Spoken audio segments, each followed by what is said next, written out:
Ju si opozit, si ka mundësi duke patur një parti që i ka bërë gjitha gjërat keq në 12 vjet, nuk ju besoj. Jeni sot në çdo sondazh e në çdo shifër, në çdo zgjedhje, një 20% poshtë atyre? Jo, më jo, s'është.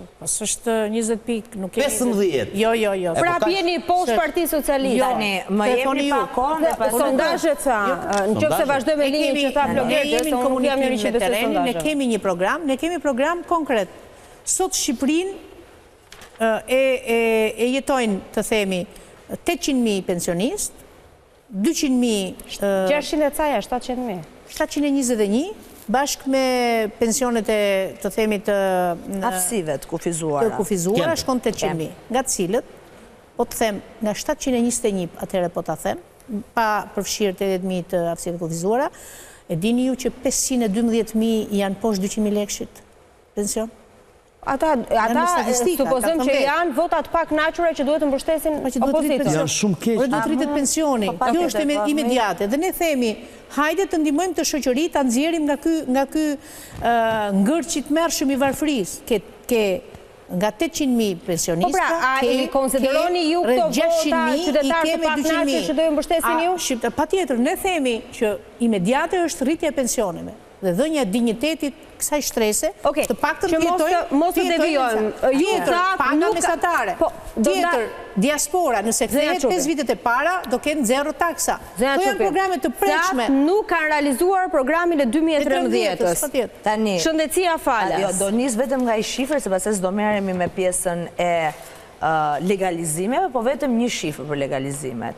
2013, 21.750 legalizime të kryera, shifrat zyrtare. 2000 sot, në ditën e sotme, 270.000 legalizime të kryera. A janë kryer të gjitha? Jo. Nuk janë kryer të gjitha. Premtimi është që të mbyllen brenda vitit 2028.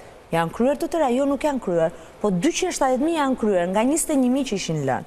E mbylla këtë, sepse nuk dua të vazhdoj me çështjen e legalizimeve, se nëse zonja Çupi është pjesërisht i mbajtur për le të them. Po, zonja Çupi është terren, unë terren jam, po 21.000 me 270.000, mbarojmë, ikëm me pjesën e parë, vazhdojmë me pjesën e dytë, shëndetësia falas.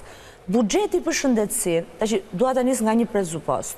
Nëse më pyet, a ja kemi dalë në çdo gjë që të ofrojmë shërbimin shëndetësor më të mirë të mundshëm, mendoj që jo, ka ende probleme. Edhe para ca ditëve ne kishim ministren e shëndetësisë që po shikonte për nënshkrimin e një marrëveshje bashkëpunimi me një spital izraelit për të arritur që qendrën spitalore QSUT për onkologjikun të kthehet ashtu sikur duhet të kthehet. Jo në ato kushte. Ajo është një nga elementet që do duhet të ketë një vëmendje të posaçme. Për infrastrukturë, sërish. Për infrastrukturë, për medikamente. Po mungojnë burimet njerëzore. Jo, për medikamente. Pripi do t'ja jap edhe shifrat e burimeve njerëzore se sa janë punësuar ndër vite, sa të rinj janë këtyre, se ne flasim dhe thonë ç'a keni bërë. Më fal, kush i pengoi të gjitha specializimet mjekësi? E dini që specializimet mjekësi ishin të bllokuara në 2013-ën. Ishin të bllokuar, nuk merrte specializim. Dhe prandaj mori një vend të shkues në 2013. Janë mbi 500 mjek specializantë sot që flasim, po të shikohen në të gjithë Shqipërinë dhe nuk po flas vetëm për infrastrukturën. Se për infrastrukturën 400 qendra shëndetësore në gjithë Shqipërinë janë të rikonstruktuara, janë në kushte optimale. Po ashtu të pajisura me të gjitha pjesën infrastrukturore, flasim pajisjet e të gjitha që nevojitet, po ashtu dhe me mjek specializant. Po të shikojmë sot mjekët specializant, në momentin që përfundojnë, apo dhe mjekët e ri, që përfundojnë, marrin bonus 1 milion lek të vjetra, pra 100.000 të reja, nëse shkojnë në zona ku nevojiten dhe mjekët specializant. Për pos pjesës e rritjes së pagës, se pagat mjekësi ju e dini që është rritur 120% për mjekët dhe 122% për infermierët. Megjithatë, për te këtyre,